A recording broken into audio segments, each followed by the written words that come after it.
If you're looking for a succulent that's a little bit more rare and grows to be a slightly unusual shape, then Orostachys iwarenge, also known as Chinese hat or Chinese dunce cap, is a really great option.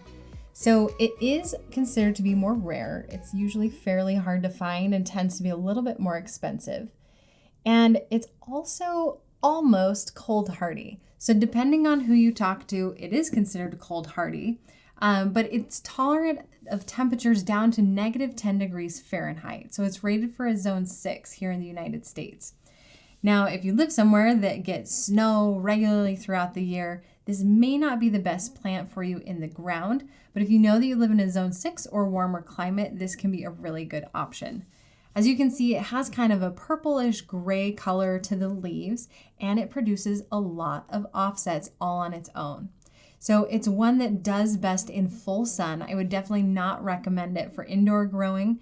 If you do try and grow indoors, unless you have a really bright grow light, it is going to stretch out and get really straggly, which it already kind of does. So it spreads out little babies on a stolon, and each of these will then root on their own, and then they'll put off new babies.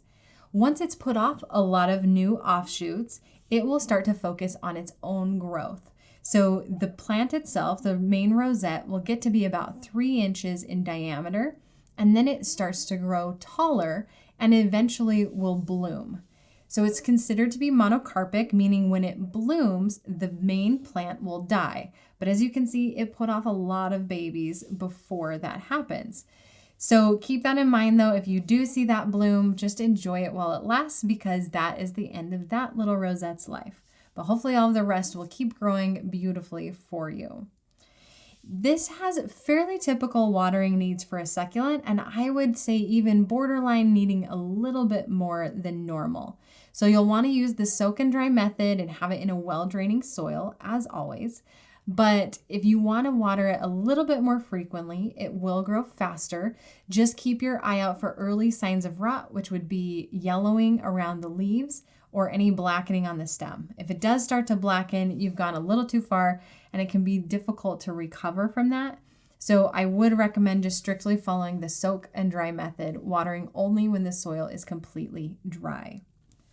To propagate, you don't have to do a whole lot of work. As you can see, it's putting off a lot of babies on its own.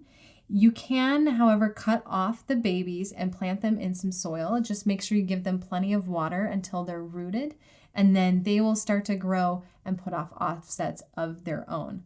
Or you can just let it grow as is, and it makes a really great ground cover. Or if you do decide to put it in containers, as you can see, it can turn into kind of a trailing variety and add some nice contrast to other succulents, like maybe some echeverias that don't trail over the edge like that. So all around, it's just a really fun succulent, a little bit rare, but you can find it, and we'll include some links in the description of places where it is available for sale.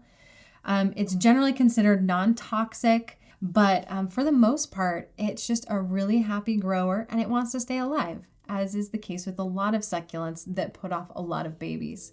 So this is one that I've recently found to be kind of fun one to grow and rather low maintenance. So I tend to forget to water my succulents a lot. One of the reasons why I grow succulents. But I would love to know what your experience has been with it, or maybe if it's one you've had your eye on, just leave a comment below and share. Thanks so much for watching. If you enjoyed the video, please be sure to give it a thumbs up, hit subscribe, and share it with all of your succulent loving friends, and I'll see you in the next video.